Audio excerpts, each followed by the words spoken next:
Flight attendant pushes a black female soldier.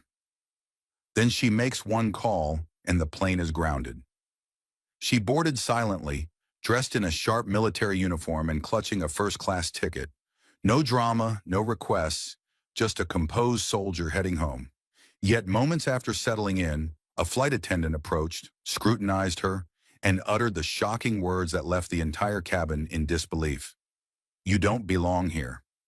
She was compelled to relocate to the back of the plane, humiliated in front of strangers. No one defended her. No one questioned the situation. Without a word of protest, she simply took out her phone and sent a brief message. That message did more than change her seat. It transformed everything. Before the flight even landed, the pilot received a call, prompting the airline to spring into damage control. The woman who made her judgment had no clue about the person she had just overlooked. What unfolds next will lead you to ponder how many others have been quietly disregarded without anyone realizing. Stay tuned as this tale takes an unexpected turn. Before we dive into the story, please share where you're tuning in from today. And if you appreciate narratives like this, remember to subscribe and activate the bell icon. You won't want to miss the next one. The plane doors were just starting to close when Danica stepped inside, her military boots making a soft thud against the cabin floor. Her uniform was sharp, and her posture exuded a calm that only years of discipline could bring. She wasn't there to impress anyone. All she wanted was to reach her seat and rest.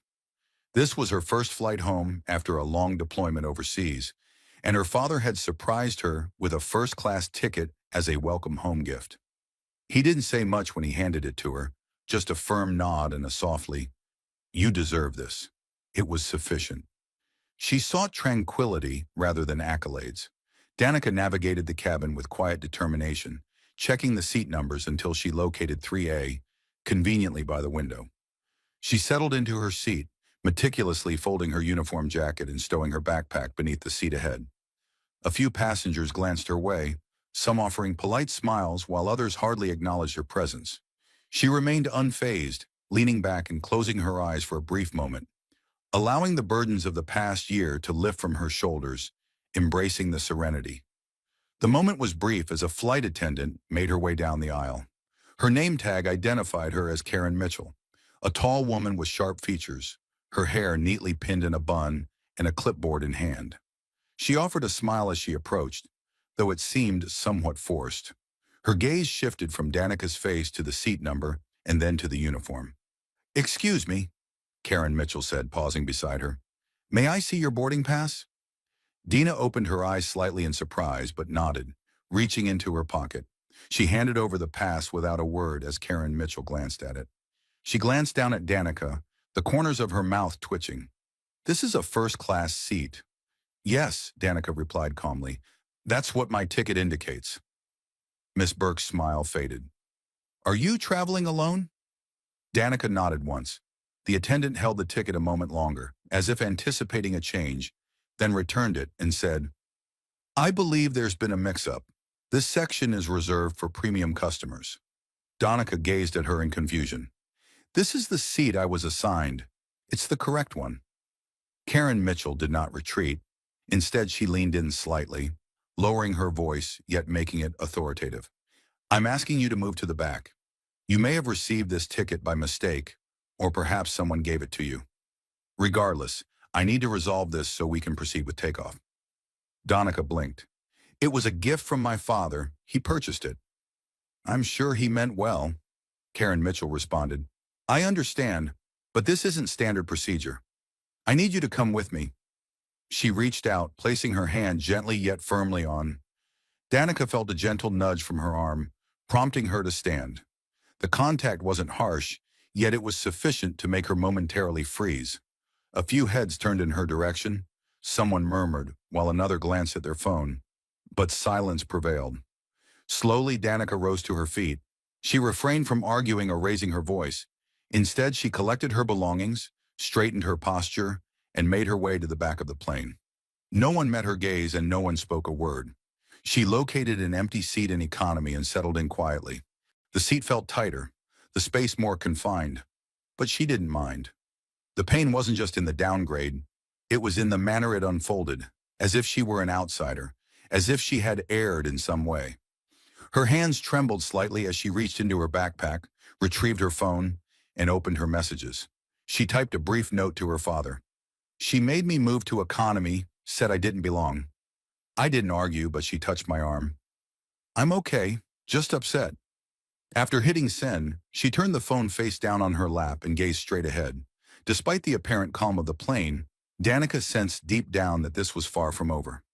Danica sat silently in the tight economy seat, her back straight and hands resting on her lap. She gazed at the seat back in front of her, though her mind was racing. Years in the military had taught her to maintain her composure in tense situations, but nothing could have prepared her for the sting of the insult she had just faced. It wasn't merely about being relocated. It was the instant, unfair judgment that had been cast upon her, and it felt public. Her phone vibrated, and she glanced down to see a reply from her father. Short, sharp, and uncharacteristic of him. What? It all unfolded from the start. Danica's fingers flew over the keyboard, her jaw tight as she typed. When she noticed my uniform, she requested my ticket. I presented it, yet she insisted I move, claiming the seat was reserved for premium customers. She nudged my arm, not forcefully, but enough to emphasize her point. There was a pause, long enough for her to grasp the significance of her previous message. Then another text arrived. What's your flight number? She read the words twice. Danica recognized that tone. Her father wasn't merely seeking information. He was a man who understood the intricacies of systems, not only within the military, but in broader contexts as well. When he requested details like that, it signaled that something was about to unfold. She sent the number, then set her phone aside and gazed out the window. Somewhere at the front of the plane, Karen Mitchell was once again navigating the first-class cabin, pouring drinks and smiling at passengers as if nothing had transpired. The sight of her self-satisfied expression ignited another surge of frustration in Danica's chest. Near the galley, another flight attendant, a younger woman named Emily Carter, approached her cautiously. Is there really something wrong with her ticket? She inquired quietly, casting a glance toward the rear of the plane. Karen Mitchell didn't even raise her eyes. She didn't seem like she belonged there, she remarked while rearranging a tray. That's typically a warning sign. It could have been someone using another person's ticket. I didn't want to risk it. Emily Carter appeared uncomfortable, yet she presented the situation to you accurately. Trust me, I've encountered numerous passengers attempting to exploit the system. First class isn't meant for everyone. Emily Carter held back her words and walked away, not wanting to provoke a confrontation, but the entire situation felt off. Meanwhile, Danica's phone buzzed again. Don't worry about anything else, just stay calm. I'll take care of it. Danica rested her head against the window, trying to soothe herself, but an unsettling feeling hinted that the flight was about to take an unexpected turn. In the cockpit, the captain remained focused on his duties. As the in-flight phone buzzed beside him, he instinctively reached over to answer it. Captain James Sullivan heard a clear, authoritative voice on the other end. This is Commander Marcus Hayes. I'm calling regarding a passenger on Flight 227. My daughter, Sergeant Amara Johnson, was just removed from her first-class seat by a flight attendant. The captain straightened in his chair. Yes, sir. I wasn't aware of any. She was humiliated in front of other passengers, physically touched, and downgraded without cause. The voice continued. I've already communicated with the Department of Aviation Security. You should receive a call soon. In the meantime, I recommend discussing the situation with your lead flight attendant to clarify what occurred. The line disconnected before the captain had a chance to reply, leaving him momentarily frozen, staring at the controls as the gravity of the call weighed heavily on him. He reached for the cabin intercom and pressed the button. Karen Mitchell, please report to the cockpit immediately. In the first-class cabin, Karen Mitchell hesitated mid-step, a look of confusion crossing her face. A hint of annoyance flickered as she turned and headed toward the front of the plane. Danica didn't look back, but the announcement reached her ears, causing her stomach to tighten. Whatever was unfolding had already begun in the cockpit. Karen Mitchell entered, maintaining her customer service smile. You called for me, Captain? He did not return the smile. Do you recall a passenger in 3A, a female soldier? Karen Mitchell paused for a moment. Yes, there was a mix-up with her seat assignment. I asked her to move. Did you verify her ticket? I glanced at it. Yes. It matched the seat. Karen Mitchell shifted slightly. It did, but she wasn't on my roster. I thought it was an error. The captain nodded slowly. You assumed without verification? She was dressed in uniform, Miss Burke added, her tone defensive. Passengers sometimes use that for sympathy upgrades. I was just making sure. The captain's jaw tightened. That passenger, he said, is Sergeant Amara Johnson, daughter of Commander Marcus Hayes. He's currently overseeing defense operations at the national level, and he's already spoken with the Department of Aviation Security has escalated this flight into a federal issue. The captain addressed Karen Mitchell, stating, I need you to return to her immediately. He continued, you will apologize in front of the cabin and escort her back to her seat. She attempted to respond, but no words came out. The captain added, this flight may not reach its destination as scheduled. If that soldier's rights were violated, we will be landing sooner than anticipated. Karen Mitchell then turned and exited. In the cockpit, her hands trembled as she faced an unfamiliar sensation. For the first time in her extensive career, she felt vulnerable and uncertain about what lay beyond the cockpit door. Karen Mitchell exited the cockpit, her heartbeat echoing in her ears. The atmosphere in the cabin felt dense, while passengers remained engrossed in movies, flipping through magazines and sipping champagne. Yet each of her steps felt as if they were under a spotlight. Her confident smile had vanished, and her stride lacked its usual firmness. The aisle seemed to stretch endlessly before her. Paused just before entering the economy section, her gaze scanning for Danica. When she finally spotted her, sitting quietly with her hands folded in her lap and her eyes focused on the window, she froze for a moment. The woman she had brushed aside an hour earlier was now the reason her name was probably being discussed at Federal Aviation Headquarters. The other flight attendants observed silently from their spots, with Emily Carter, near the galley, exchanging a subtle glance with another crew member. No one spoke. No one offered assistance. Miss Burke adjusted her uniform and took a deep breath. Taking a breath through her nose, she approached Danica's row. Sergeant Thompson, she began, crouching slightly to meet her gaze. Her voice lowered, carefully measured. It appears there has been a misunderstanding. I would like to escort you back to your seat in first class. Danica turned her head slowly, her expression unreadable. A misunderstanding? Yes, Karen Mitchell replied quickly. Your name wasn't displaying correctly on our cabin manifest. I assumed there was an error, but it's been resolved now. Danica regarded her for a moment. After a brief moment, she glanced down at her phone and typed a message with steady fingers. She's here, wants me to go back, says it was a misunderstanding. Her father's reply arrived almost instantly, prompting her to express exactly what she felt. No excuses, no protocols, just the truth. Danica looked up at Miss Burke once more. You told me to move. You said I didn't belong in first class, and you touched me. Miss Burke stiffened at the accusation. It was a small gesture, she replied. You touched me, Danica reiterated calmly, and now you want to pretend it never happened. Nearby passengers were now listening. Some had the screens were paused, drinks lowered, and the atmosphere grew tense and awkward. Karen Mitchell felt a dryness in her throat. She realized she had misjudged the situation and may have overstepped her bounds. I apologize for the inconvenience, she said. Danica raised an eyebrow, questioning, You didn't ask anyone else in first class to show their ticket, only me. The question lingered heavily in the air. Karen Mitchell hesitated, glancing at the observing passengers, her complexion paling. I made a mistake, she admitted softly. I assumed, and I was wrong. Danica rose slowly, her voice steady. She spoke softly, yet each word resonated clearly. Gathering her composure, Karen Mitchell stood tall and shifted her gaze toward the nearby passengers. I mistakenly removed Sergeant Thompson from her seat. She held a valid ticket. I misjudged her, and I sincerely apologize. The ensuing silence was more profound than any spoken response. Danica didn't express gratitude. Instead, she picked up her backpack, offered a slight nod, and made her way back to first class. An apology was unnecessary. The harm had already been done. Danica proceeded to the front of with a quiet strength. She walked steadily, her expression composed. Yet she sensed a change in the cabin. First-class passengers who had previously overlooked her now glanced up as she moved past.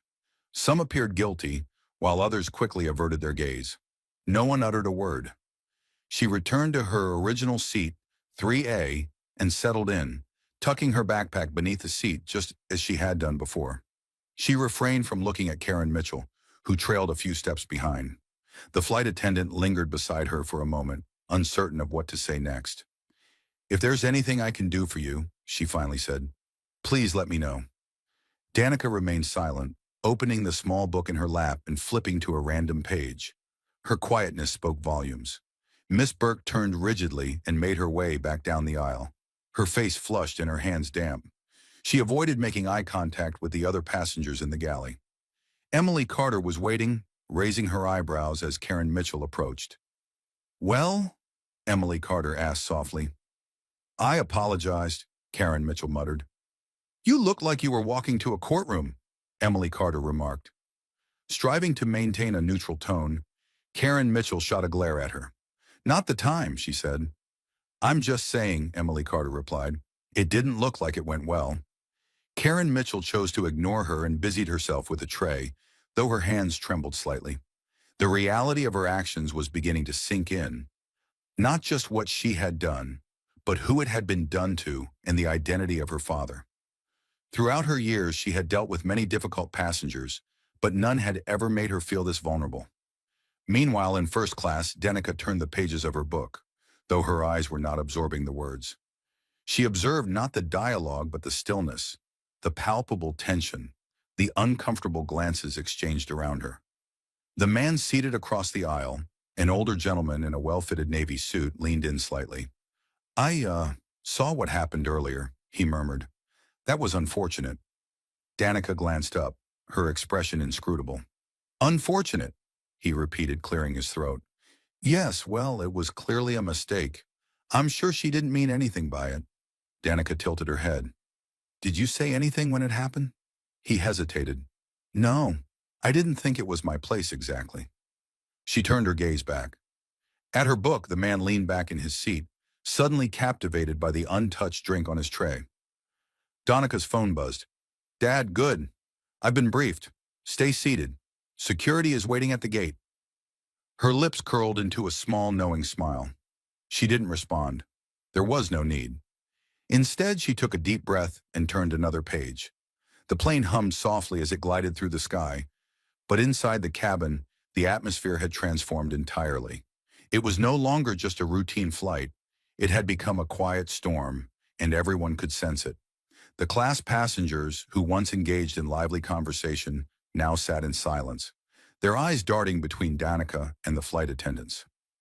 Even those who hadn't witnessed the incident could sense the tension that had settled over the cabin. Something had occurred that altered the atmosphere. Danica sat with her book resting on her lap, though she wasn't focused on the words. Her mind wandered far from the printed pages, reflecting on Karen Mitchell's expression as she stood there, compelled to apologize. She recalled how no one had come to her defense when she was instructed to move. She reflected on her father, who never raised his voice or succumbed to panic. He just acted, calm, determined, relentless. The curtain separating first class from economy swayed as Karen Mitchell entered once more, tray in hand. She moved slowly, her steps lacking the earlier confidence. The tight smile that had graced her face was gone, replaced by a thin, pale line of her lips. Her eyes darted among the passengers, deliberately avoiding Danica's seat, before she approached a woman in 2C to inquire if she would like a drink. The passenger nodded stiffly, her eyes briefly darting toward Danica before returning to her tray. It was a subtle gesture, but Danica noticed it. Everyone had witnessed enough to grasp what had transpired, even if they feigned ignorance. Burke navigated the aisle, taking orders with a strained politeness that caused her voice to tremble. She paused near Emily Carter, who was organizing items in the galley, and leaned in slightly. "I offered her a drink," Karen Mitchell whispered. Emily Carter didn't look up. "Did she take it?" "No," she simply replied. "She doesn't need to say a word," Emily Carter responded with composure. "Her silence speaks volumes." Karen Mitchell's jaw tightened. Do you honestly believe they'll take action? I offered an apology, clarifying that it was an error. Finally, Emily Carter raised her gaze, her voice unwavering. You didn't verify her ticket. You touched her and formed a judgment before she had a chance to speak. I hadn't intended any harm, but you did, Emily Carter asserted. That's what truly matters. Karen Mitchell turned away, at a loss for words as she poured another drink, her fingers shaking. She placed the glass onto a tray, unable to shake the sensation of being observed from all directions, even in the absence of actual eyes. Every hushed conversation and sidelong glance felt like scrutiny. And for the first time in her career, she found herself on the receiving end of the watchful gaze rather than enforcing the rules. Back in her seat, Danica's phone buzzed once more. Dad, you'll see someone enter the cabin when you land. Stay seated and let them come to you. Danica replied with a simple, okay. She closed the book resting on her lap and set it on the tray table, her gaze drifting to gazing out the window at the drifting clouds. She reflected on the challenges she had faced in her life. She had navigated combat zones, weathered storms, and guided her team through turmoil. Yet this tranquil flight, this fleeting moment of embarrassment, pierced her more profoundly than she anticipated. It wasn't about the seat or the shove. It was the silence that enveloped her, the way everyone averted their gaze. That silence conveyed more than words ever could, but now that silence was beginning to fracture, and Danica sensed something monumental brewing within her, something significant, and this time As the flight commenced its gradual descent, the captain's calm and professional voice resonated through the intercom. Ladies and gentlemen, we are beginning our initial approach.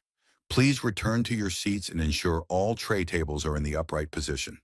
The familiar bustle ensued, with passengers fastening seatbelts, folding blankets, and finishing their drinks. Yet beneath this ordinary routine, a subtle anticipation lingered in the air, flowing through the cabin like an unvoiced wave. While many were unaware of the complete narrative, they felt its presence, sensed that the conclusion of this flight would be anything but typical.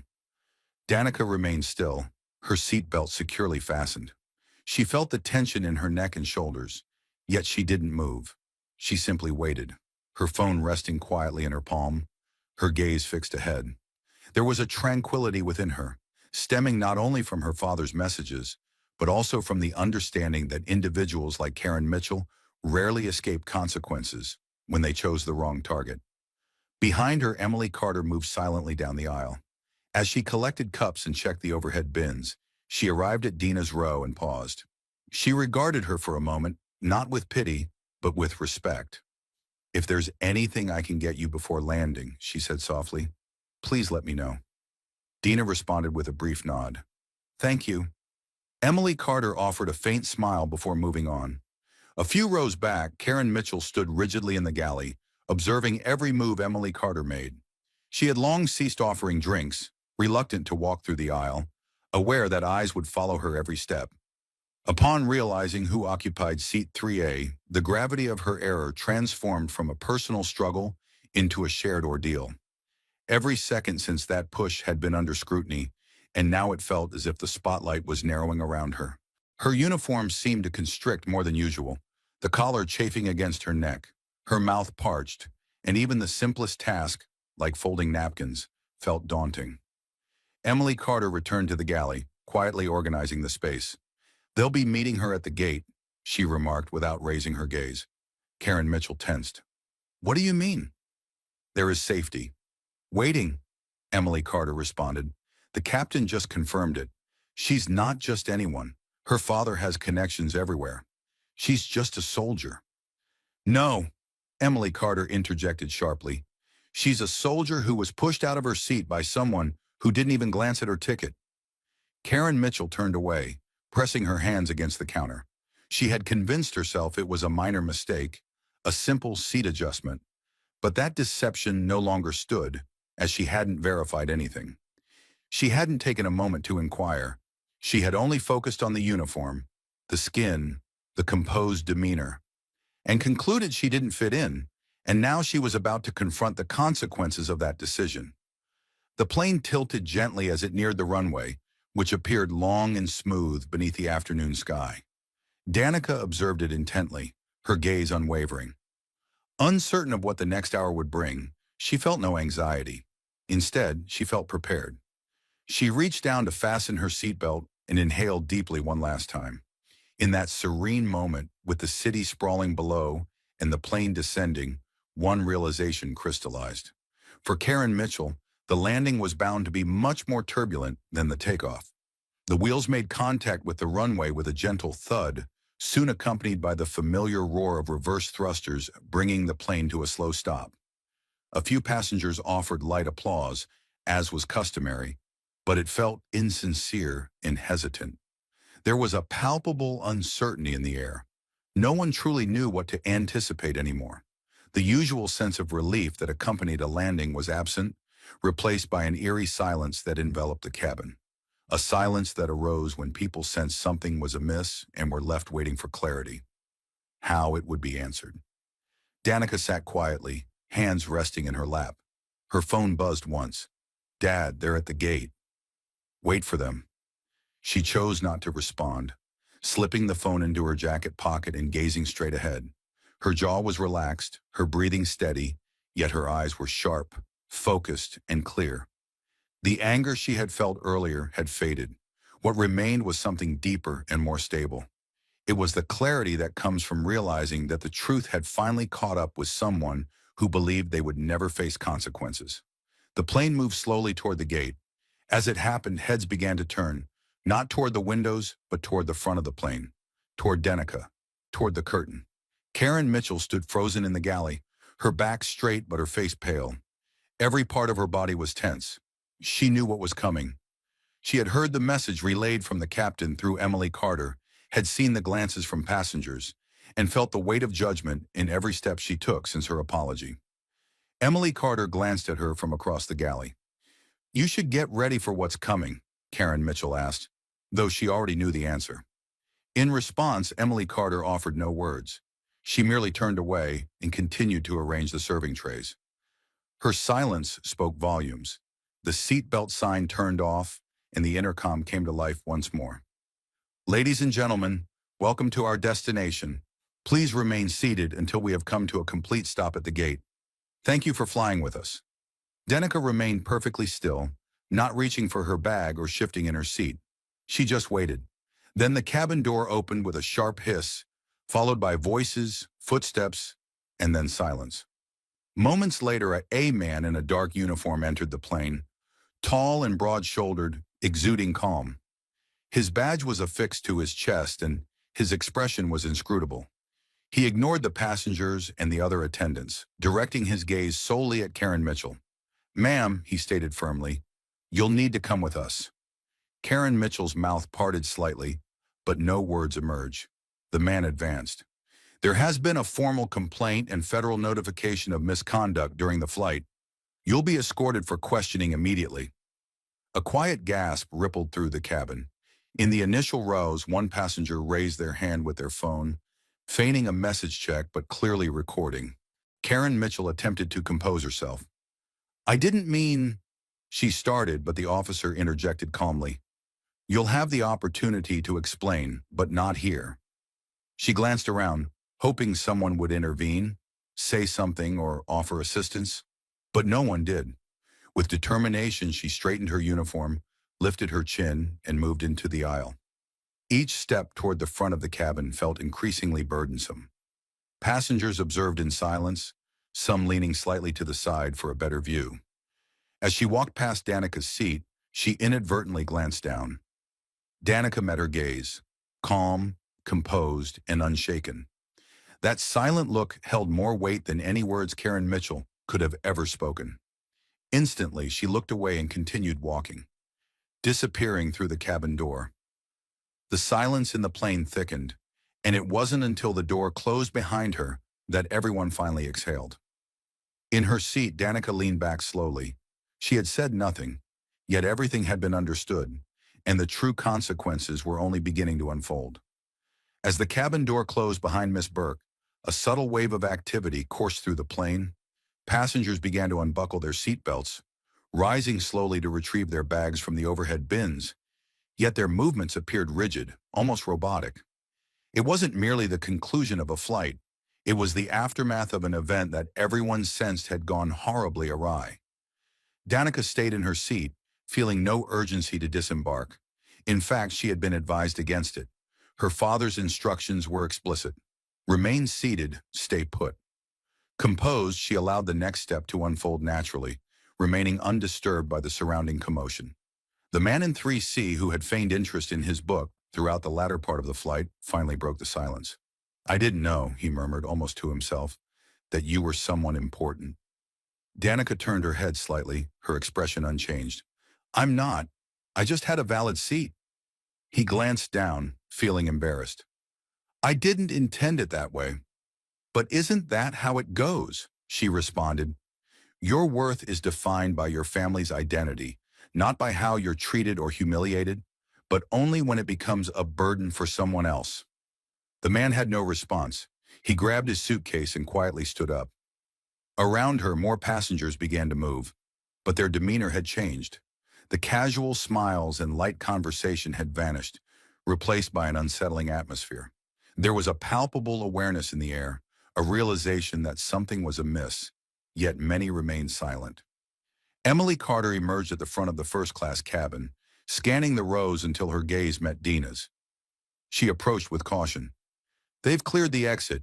You're welcome to D plane now if you wish. Danica nodded. Are they still outside? Emily Carter confirmed with a nod. Yes, 2 airport security officers and a representative from the airline. They're not here to question you, just to guide you and offer any assistance. Danica stood, retrieving her backpack from beneath the seat. I won't require help, just a way out. Emily Carter hesitated, then lowered her voice. For what it's worth, I'm sorry. I should have spoken up sooner. I saw how she treated you, and I froze. I shouldn't have. Danica regarded her, not unkindly. Now you know how it feels. Emily Carter nodded slowly, her face flushed with shame. Danica turned toward the aisle, her shoulders squared, her steps steady. She didn't rush or glance back as she walked past the remaining first-class passengers who shifted in their seats, uncertain of how to react. An apology was in the air, yet many opted for silence. Some lowered their heads slightly, while one woman retrieved her phone from her purse, not to record, but to send a message, likely updating someone who hadn't been on the flight. Danica entered the jet bridge, feeling the change in the air, cooler and sharper. Ahead stood 2 uniformed security officers and a man in a navy blue suit adorned with a silver airline pin on his lapel. His posture was upright, and his expression remained neutral yet respectful. Sergeant Thompson, he introduced himself. Extending a hand, I'm David Larson from the airline's executive response team. We've been made aware of the situation, and your father has asked for complete transparency and accountability from us. I would like to escort you to the executive lounge where he is waiting. Danica didn't take his hand but nodded. Lead the way. As they walked through the terminal, employees noticed them. Some stood taller, while others quickly stepped aside, as if they understood the gravity of the moment. No one asked questions. No one spoke. The sight of uniformed security and a senior executive accompanying a composed soldier conveyed all they needed to know. They moved through a pair of frosted glass doors that led into a secluded corridor where the terminal's clamor receded. The atmosphere became more serene and refined. The floors gleamed, the lighting was gentle, and the air had a slight chill. At the end of the corridor stood a set of double doors labeled Executive Lounge, private access only. Kenneth hesitated before pushing them open. Your father is inside if you require any legal assistance. We can provide a written statement if needed, he said, ready to assist. Danica glanced at him and asked, Does she still work for your airline? He hesitated before responding. Not at the moment. She's been placed on immediate suspension, pending a full investigation. Danica nodded, acknowledging this as a beginning. Kenneth opened the door, stepping aside to let her enter. As she walked into the lounge, the distant sound of a coffee machine and the soft murmur of private conversations faded away, signaling that the real discussion was about to begin. Inside the executive lounge, the atmosphere was almost eerily tranquil. Soft lights emanated from the walls, and a subtle aroma of roasted coffee wafted through the air. Plush leather chairs and secluded seating areas were dispersed throughout the space, yet only one individual occupied a seat in the far corner. With his back straight and one leg crossed neatly over the other, his hands rested on a closed folder. Donica's gaze fell upon him instantly. Her father, Marcus Hayes, was not a man of many words, but there was an undeniable weight to his presence. His presence commanded attention, making people stand a little taller when he walked into a room. It was a quality that required no explanation. Years of service, countless missions, and decisions made under pressure were evident in his posture, his breath, and his attentive listening. When he spotted her, he stood, nodded once, and opened his arms for a brief, firm embrace. "You all right?" he inquired, holding her until she offered a slow nod. "I'm okay," Donica replied, her voice steady, feeling better now. He stepped back and searched her face for a moment, ensuring she was truly fine. He gestured to the chair opposite him. "Sit, let's talk." Danica placed her backpack beside the seat and took her place, her posture mirroring his straightness. The silence that enveloped them was not strained, but rather intent. There was no need to hasten through feelings. They had been conditioned to navigate turmoil with clarity. "I read the report," Victor said, tapping the folder lightly with 2 fingers. "I also reviewed the footage from the cabin. Some passengers recorded it. The story is already circulating through aviation channels and will reach the media within 24 hours. Danica remained quiet as Victor went on. "The airlines have already released an internal statement, trying to downplay the situation and manage it discreetly." Danica's face showed no reaction. "Naturally, but we won't let this slide," he continued. "This isn't merely an issue of bad attitude or inadequate customer service. It's about poor judgment, disrespect, and discrimination. They aim to resolve it with a public apology, perhaps a complimentary voucher, and a press release indicating they're reassessing their procedures." He opened the folder and slid it toward her. Inside were printed emails, incident summaries, and a copy of her original boarding pass, Seat 3A, clearly marked with her name, title, and ID, all in black and white. "She didn't check anything," Danica said softly. "She wasn't interested." Victor responded. There was a pause. "She's suspended," he said, "pending investigation. But that's not sufficient." Danica tilted her head. "You want her fired?" Victor shook his head slightly. "This isn't about revenge, it's about accountability. Real accountability. Firing her quietly doesn't achieve that. She'll likely move on, perhaps beginning anew at a different airline, potentially repeating the same actions with someone who lacks a father connected to every senior official in the Department of Transportation." He leaned in, expressing his desire for public policy reform. Mandatory anti-bias training for all cabin crew. A review system enabling passengers to report discrimination safely without being labeled as difficult. And a public apology from that airline. Not just to you, but to every uniformed service member who has faced disrespect. In silence, Danica observed him. This was familiar territory. Her father never raised his voice or issued threats. He merely established objectives and achieved them consistently. "They'll resist," she remarked. "They'll fail," he countered. Another moment of stillness passed. Danica picked up the boarding pass from the folder and gazed at it. "All this because she glanced at me and concluded I didn't fit in," she said. Victor nodded slowly. "And now she'll spend her entire career questioning her decision." Danica delivered the message, sending me an apology. Victor raised an eyebrow. "Did you respond?" he asked. "I told him I wasn't angry, but I also made it clear that this situation isn't solely about me. I said I didn't care if she was sorry.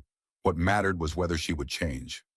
Victor's gaze met mine for a brief moment before he nodded slightly in approval. "That's the difference between you and her," he remarked. "You were judged, yet you never ceased to carry yourself with dignity, even when no one stood by your side." Danica leaned back in her chair, her thoughts wandering for a moment. "I didn't request any of this," she stated. "No," he responded, "but it requested you." A gentle knock echoed at the door as David Larson, the airline executive who had accompanied her earlier, entered once more. "We've cleared the terminal. The press isn't here yet, but they've begun calling. Would you both prefer to use a private exit?"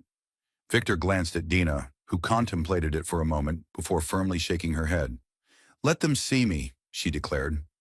Kenneth offered a respectful nod, acknowledging with a simple, understood. Victor rose, gathered the folder, and closed it. He cast a glance at his daughter, his soldier, and bestowed a rare, quiet smile. Let's go remind them who you are. Danica stood beside her father as the lounge doors swung open, the serene professionalism of the private space yielding to the bright, fluorescent lights of the terminal corridor. The walk to the exit was lengthy, but she no longer felt small traversing it. With each step, she bore not just her backpack, but also the weight of her experiences. No longer weighed her down. Instead, it anchored her. Two airline security officers stood discreetly beside them, more for protocol than for protection. Ahead, David Larson moved quickly, phone in hand, responding to messages with terse, quiet replies. Although the airline had attempted to manage the situation discreetly, they were already losing grip on the narrative. Social media posts from passengers were sharing blurry videos of Karen Mitchell escorting Danica back to first class, and rumors about a soldier being removed from her seat began to spread online like wildfire. Smoke from a fire prompted passengers still in the terminal to take notice. A few slowed their steps. Some stared. One woman in a gray pantsuit nudged her husband and whispered something, her eyes fixed on Danica. A child looked up and asked, "Is she famous?" His mother quieted him softly, her eyes filled with understanding, not of Danica's name, but of the narrative she had just entered. Danica remained unyielding, her chin held high and her posture firm. The uniform she donned was more than mere fabric and thread. It was a symbol of achievement, now serving as a reminder not of conflict, but of as they approached the terminal's outer doors, a young employee stepped forward, visibly anxious and clutching a tablet. She appeared flustered, as if tasked with conveying a message that was unclear to her. "Mr. Thompson?" She turned to Victor and said, "Yes, the CEO is requesting a call at your earliest convenience. He would like to know if you would consider a sit-down meeting before speaking to the press, as he prefers to manage this internally." Victor glanced at Danica, who promptly replied, "I'm not interested." The employees exchanged uneasy looks and nodded. "I'll pass that along." They exited into the cool late afternoon air, where the sky was a muted gray, and a gentle breeze flowed through the private pickup zone. A black SUV awaited at the curb, its engine softly humming. Victor opened the door for his daughter, who settled in, placing her hands on her knees and gazing out the window as her father joined her on the opposite side. The driver shut the door behind them. The door closed behind them, and for a moment, silence enveloped them. Neither spoke as the city drifted by, with bustling intersections, flashing traffic lights, and pedestrians striding purposefully. Life continuing as usual. Yet for Danica something had altered, and it wasn't just her. After several blocks, Victor finally shattered the quiet. "You know what's coming next, don't you?" Danica gave a slight nod. "They'll attempt to resolve it with a statement, perhaps suspend her officially, claiming it was due to inadequate training or miscommunication." Victor nodded in agreement. "They'll allow it to diminish, as most things do, but this one will not." Danica turned her head toward him. "Not if we don't allow it to." He studied her for a moment before leaning back in his seat. "We're drafting a policy proposal tonight. I'm sending it to the Department of Aviation, and you're going to help me write it." Danica raised an eyebrow. "Language matters," he said. "You've earned the right to shape how that policy should resonate, not just what it conveys." She nodded slowly, a quiet sense of determination blossoming within her. This was not merely about one flight. It was about every single one. A silent injustice that remained unaddressed whenever someone was marginalized, disregarded, or disrespected for not fitting in. They weren't merely concluding the narrative. They were poised to begin a new one. Back at the airport, in a stark conference room, Karen Mitchell sat in solitude, awaiting her turn. Her hands were tightly clasped on the table, her blazer still impeccably buttoned. Though it no longer served as protection, it felt more like a disguise she couldn't remove. She had already perused the preliminary notice from HR. She was aware. An investigation was underway, with a review that could lead to termination. However, what loomed larger was the reality that she had brought this upon herself. It wasn't merely a mistake. It was a deliberate choice that had led her to this stark room, enveloped in silence and facing the consequences. While her name had yet to trend, Danica's was dominating the headlines. With each refresh of her news feed, Karen Mitchell felt the situation slipping further from her grasp. Her career was not just at risk, it was already a thing of the past, and she was in a city miles away from redemption. The woman she had once underestimated was now crafting a new set of rules, designed to ensure that no one else would experience that same quiet humiliation again. The next time someone attempted to move a soldier from her seat, they would think twice. By the time Danica arrived at her father's apartment, night had enveloped the city. The skyline shimmered in the distance, with scattered lights flickering across the high-rise windows, while traffic hummed below like the steady pulse of a colossal machine. Yet inside the apartment, everything remained still and organized. The atmosphere was tranquil, yet charged with an unusual blend of comfort and intensity, a space where serenity coexisted with authority.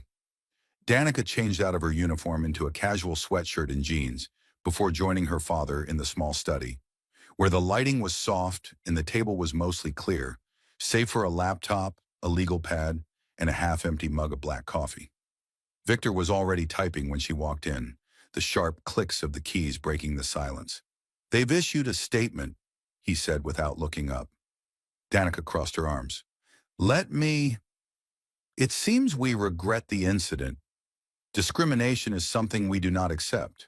We are conducting a thorough investigation." He turned the screen toward her, stating that we are aware of an incident involving one of our crew members and a passenger who is a decorated U.S. service member. We take this matter seriously and have placed the crew member on temporary leave while we carry out a complete internal investigation. Our commitment to treating all passengers with dignity and respect remains unwavering. Danica let out a quiet laugh, though it held no humor. "So they still won't say my name or hers. They're just looking out for themselves," Victor said bluntly. "They believe that ambiguous words will grant them time and silence." She moved in closer. "And you won't allow that to occur." He nodded and then pointed to the legal pad next to him. "I've outlined the framework. You just need to complete the details." Dina picked up the pen slowly. "What do you want me to write?" "Not what I want," Victor replied. "What needs to be said?" She stared at the page, the blank lines resembling runways awaiting direction and purpose. Then she began to write, "Mandatory policy enforcement against discriminatory passenger handling. No airline employee shall remove, relocate, question, or physically direct any passenger with a valid ticket based solely on appearance, attire, or assumption of status. All removals must be preceded by digital verification of passenger identity and ticket status. Documented in internal flight logs and validated by a second crew member, any breach of this procedure, whether deliberate or accidental, will lead to an immediate evaluation by an independent ethics board. Furthermore, additional safeguards must be implemented for military personnel, individuals with visible disabilities, and those traveling alone in premium class seating." Victor observed her as she wrote, his demeanor composed yet proud, not solely due to her strength, but also her thoughtfulness. She penned her thoughts not out of fury, but with clarity and purpose. With a clear sense of purpose, Danica paused and gazed at him. "Do you believe they'll pay attention?" He leaned in closer, responding, "They will listen because the nation is observing, and this time, the narrative isn't dictated by the airline. It's being shared by the individual it affected." She nodded, resuming her writing, her words cascading onto the pages until they overflowed onto the table behind her. In the background, the gentle hum of a news report emanated from the living room television, announcing that the passenger had been identified as Sergeant Danica Thompson, the daughter of former Commander Victor. Thompson, currently a senior advisor on aviation affairs for the Department of Defense, was featured in video footage recorded by fellow passengers, depicting the moment a flight attendant requested the uniformed soldier to relocate to the economy section without confirming her identity. A growing number of veterans and active service members are voicing their anger online. Victor turned down the television. Danica felt no need to continue watching, as she was already aware of the unfolding situation. She had transformed from merely a name on a boarding pass into something more significant, another reminder of what so many had been compelled to bear in silence. Her phone vibrated once more, This time it wasn't a message from her father, the airline, or the media. It was from Sarah Brooks, a friend from her unit still stationed overseas. "I saw the news. You stood your ground as always. We're all proud of you." Another notification followed. "It's about time someone pushed back." Danica gazed at the messages, feeling something settle deep within her chest. Not quite pride, not exactly relief, but a profound sense of rightness, of being exactly where she was meant to be, not just in her seat but in her purpose. After the confrontation, she placed the phone down and gazed at her father. "I want to speak," she declared to the press. Victor examined her expression for a moment. "Are you certain?" he asked. "Yes," she affirmed, not to shame anyone, but to remind people that silence offers no protection, and she refused to remain quiet. Victor leaned back in his chair, slowly nodding. "Then we will ensure they hear you." In the stillness of that room, far removed from the clamor of the runway, the press releases, and the public apologies, a new voice began to emerge. Not just for her, but for everyone who had ever endured similar struggles. At 6 a.m., the next morning brought not silence, but a wave of activity as Danica's name began trending across various social media platforms. Videos from inside the plane had amassed over 3 million views, while screenshots of the apology email from Karen Mitchell were being analyzed in detail across comment threads. From morning talk shows to veteran forums and news podcasts, the same question echoed: how could such an incident still occur? Inside Marcus Hayes' apartment, the atmosphere was charged with anticipation. The television was already on as Danica sat cross-legged on the couch, dressed in her sweatshirt and cradling a mug of lukewarm tea that she hadn't sipped. The news anchor's voice blended with the gentle hum of the apartment's heating system.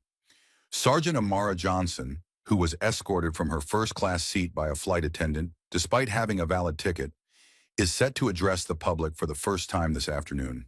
The airline, still facing criticism, has released a second, slightly more direct statement acknowledging shortcomings in cabin protocol and vowing to conduct a thorough review. Meanwhile, the demand for clearer passenger rights is gaining momentum across the country. Danica muted the TV. She didn't need the commentary, as she was fully engaged in the situation. Victor walked in, already dressed in a crisp button-down, intently scrolling through his phone. "We've received interview requests from 7 major outlets, 2 national magazines, a documentary crew, and a congresswoman wants to meet with you personally." Danica raised an eyebrow. "What does she want?" Victor took a seat across from her. "She wants to hear your perspective before—" As they worked on drafting a passenger protection bill, it seemed likely to be expedited, especially given the intensity of the current situation. Danica let out a sigh, reflecting on how one flight, one incident had escalated to this point. Victor met her gaze firmly, emphasizing that it wasn't just one flight, it was every instance like this that had occurred in the past and been overlooked. "You're simply the one who chose not to stay silent," he remarked. She placed her mug down, responding, "I didn't refuse, I just wouldn't allow them to suppress it." He nodded, acknowledging the sentiment. Just then, a sharp double tap echoed at the door. Danica rose and approached it, and upon opening, she found a tall woman clad in a gray blazer standing there. Stood holding a manila envelope. "Miss Thompson," Danica nodded. "I'm here on behalf of the airline. They've prepared a letter, an official written apology signed by the CEO. You are not obligated to accept it or respond. I was only asked to deliver it directly to you." Danica took the envelope without a word. The woman gave a quick nod and turned to leave. Danica closed the door, walked back to the couch and opened it. Inside was a single sheet, neatly typed. "To Sergeant Amara Johnson, we extend our deepest apologies for the events that occurred. In reference to Flight 227, the treatment you experienced does not align with the values or standards of our airline. We recognize the failure to accurately verify your boarding status and the unacceptable conduct of our crew member. We are implementing immediate measures to prevent this from occurring with any other passenger in the future. You deserve better, and we sincerely apologize. Best regards, Robert Klein, CEO." Danica gazed at the letter. It was polished, professional, and almost human, yet it felt too late. She set it on the coffee table and settled back down, feeling a mix of emotions. She observed him closely. "You don't seem satisfied." "I'm not angry," she replied. "But they never explained why it happened. They didn't identify it, and that's the issue. Until they acknowledge the true problem, it's merely damage control." Victor nodded slowly. "You want to identify it." She met his gaze. "Yes, and I want to do it today." He leaned in. "Then let's prepare your statement." For the next 3 hours, they meticulously refined each word. Not a single sentence was superfluous, no cliches or safe phrases. Danica aimed to avoid sounding bitter or vengeful. She wanted to convey authenticity, control, and strength. The soldier who commanded attention without raising her voice. By noon, they reached the press conference hall organized by a local veterans group. It wasn't a grand affair, just a few cameras, a podium, and rows of folding chairs occupied by journalists, bloggers, and a few active duty officers there to support her. Danica stood backstage as Victor fine-tuned the microphone. Dressed in a simple dark blazer and jeans, she wore no uniform or medals. They were unnecessary. A man with a clipboard signaled her to proceed. "Whenever you're ready," he indicated. She stepped out. The room fell silent, the cameras refocused, and the light appeared to hang in the air. Danica stepped up to the podium, took a deep breath, and began. "I didn't come here to shame anyone. I didn't come here to ruin a career or tarnish a company's reputation. I came here because I felt like I didn't belong, and I knew I wasn't the only one. I didn't seek special treatment or attention. I had a valid ticket and wore a uniform I earned. That should have been sufficient, but it wasn't.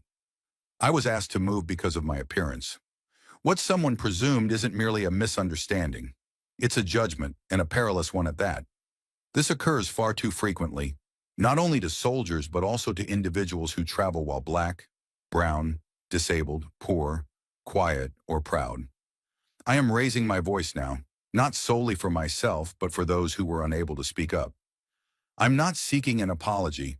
I have already received one. What I am asking for is accountability regarding policy and a commitment that the next time a flight attendant encounters someone who doesn't conform to their notion of first class, they will examine their biases. Before they examine the boarding pass I belong, so do we all, and no seat number can alter that." When she concluded, the room fell silent, not due to uncertainty in how to respond, but because they recognized they had just witnessed something genuine, something essential. Victor stepped forward and placed a hand on her shoulder, not to usher her off the stage, but to reassure her of his presence. As the applause gradually started to swell, first softly and then more robustly, Danica remained composed, standing tall and unwavering for the first time since. Flight 227 marked a turning point for her. She finally felt acknowledged. The subsequent days unfolded rapidly, quicker than Danica had anticipated. The clip of her speech went viral almost instantly, garnering millions of views by evening. It was shared by military veterans, civil rights organizations, airline workers, news outlets, and even celebrities. However, it wasn't the fame that emerged, but rather a dialogue. Her inbox became inundated with messages, hundreds from unfamiliar faces. Some were from service members who had endured similar experiences, while others came from parents, students, teachers, and passengers. Had never donned a uniform yet still felt diminished at 30,000 feet. One message resonated deeply. It was from a retired nurse named Margaret Ellis. She recounted a time when she sat in first class, a ticket purchased by her son. The flight attendant requested to see her ID, and she was the only one singled out. At 74 years old, she felt unable to speak up, but watching you made her feel represented. "Thank you." Danica gazed at the screen for an extended moment before responding. "You never needed to justify your presence. That seat was rightfully yours. I'm just sorry that no one—" I mentioned earlier that behind the scenes, momentum was rapidly increasing. Victor had organized a formal policy proposal for the Department of Transportation, and with support from advocacy groups and national media attention, it was receiving serious consideration. The proposal wasn't extravagant. It didn't guarantee immediate transformation, but it was detailed, practical, and crucially, co-authored by Danica herself. It included mandatory bias awareness training for all airline personnel, complete with real-world scenario testing and third-party oversight committees. Evaluate passenger grievances related to seat removal or reassignment, implementing immediate verification procedures for ticket issues while ensuring that digital records of every interaction were securely maintained. This included flagging protected classes to guarantee that passengers from vulnerable or historically marginalized backgrounds were not subjected to undue scrutiny without justification. It was evident, resolute, and unwavering.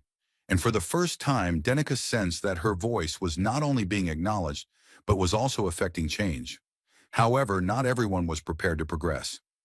One evening, as she entered a tranquil in a bookstore cafe during a podcast interview for veterans, Danica spotted a familiar figure seated alone at a distant table, tucked away in a corner where few would notice her. It was Karen Mitchell. Her hair was more relaxed, her posture diminished, but it was undeniably her, the former flight attendant who had initiated it all. She wasn't in uniform and appeared fatigued, not just physically but also emotionally drained. The moment she glanced up and met Danica's gaze, her expression hardened. Danica chose not to approach. Their narrative had already unfolded. However, before leaving the cafe, that night the manager handed Danica a folded note, the handwriting on the front unsteady. For Danica, she opened it slowly. "I lost my job, and I deserve it. I wanted you to know I've begun volunteering at a community center, close to my apartment, working with kids who have never flown before. One of them mentioned wanting to be a pilot because of you. I will never forget what I did to you, but I promise it won't define who I am forever. I'm still sorry, always. Mr. Starr." Danica folded the note again. She neither smiled nor cried. She simply placed it in her bag. There would be no friendship, no need for closure discussions or in-person apologies, but that small piece of paper signified that change had commenced on both sides. In the weeks that followed, airlines nationwide revised their training protocols, with several reaching out to Danica for consultations. She declined most offers, uninterested in becoming a figurehead or a brand. She wanted the story to fulfill its purpose and then fade away. One morning, she received a call from her former unit, informing her that they were sending her a framed. The citation was not for her performance in battle, but for her civic bravery. She chuckled at the phrase, "You stood up on a plane, Dan," as her commanding officer remarked. Yet the impact of those words struck her deeply.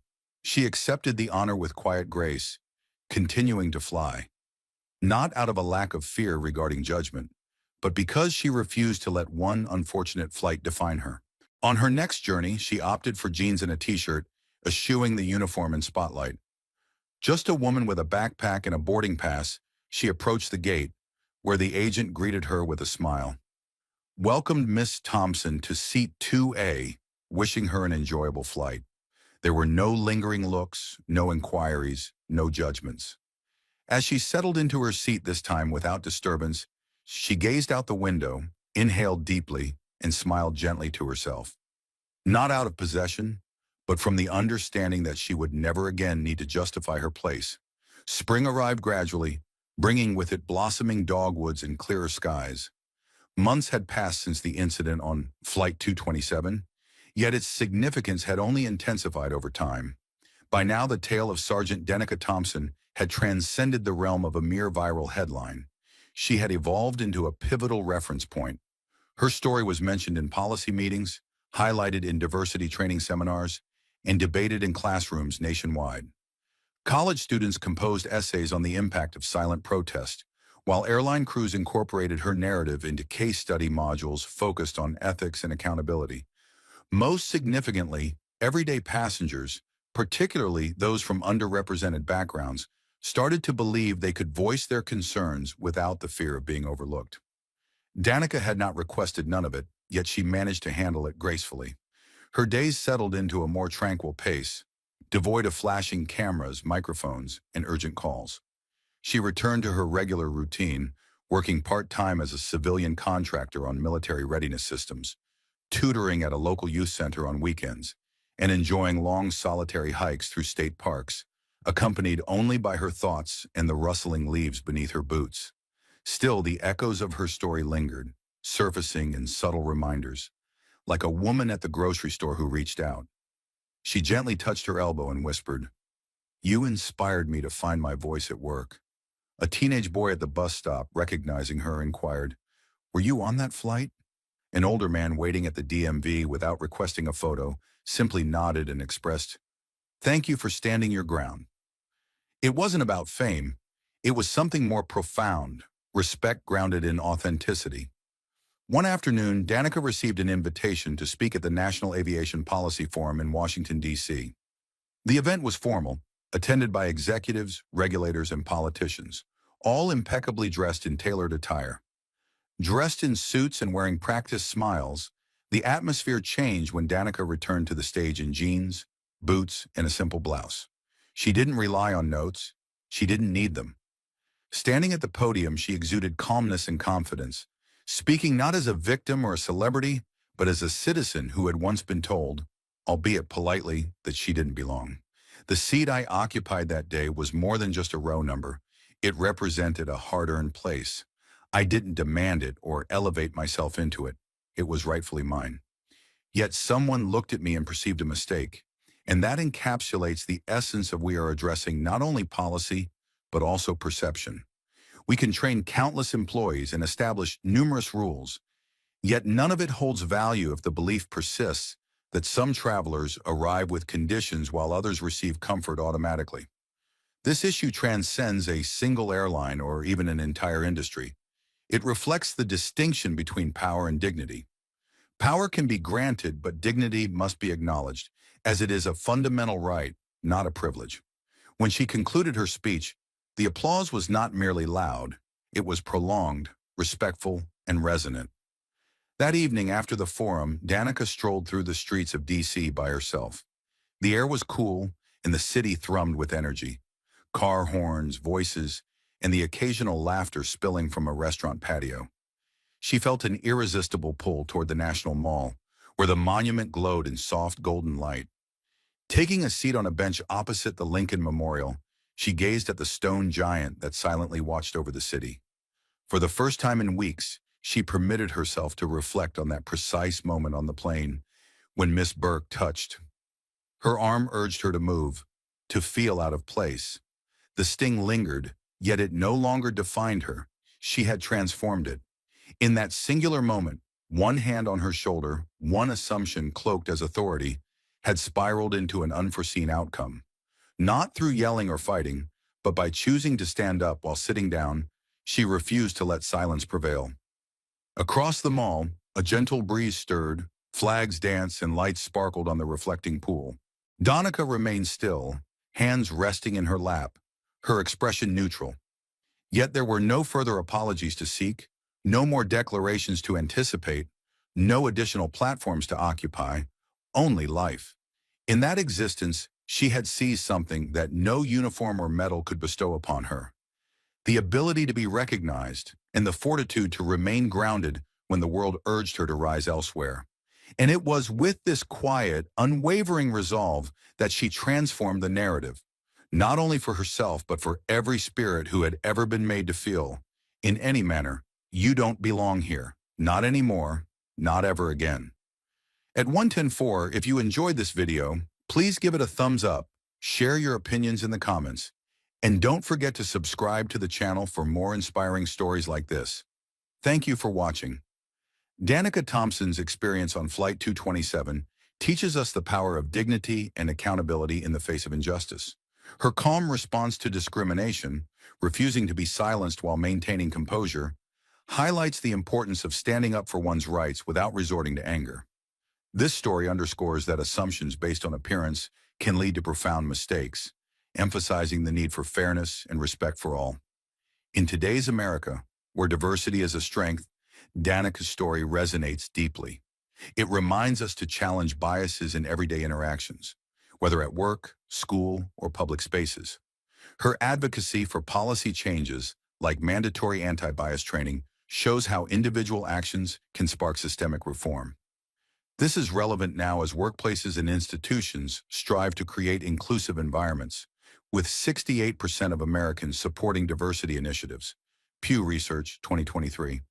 To apply this, we can practice self-awareness, question snap judgments, and speak up when we witness unfair treatment. Supporting policies that ensure accountability, like transparent complaint systems, aligns with modern values of equity. Danica's resolve inspires us to carry ourselves with dignity, advocate for others, and foster a culture where everyone belongs, regardless of seat number or status.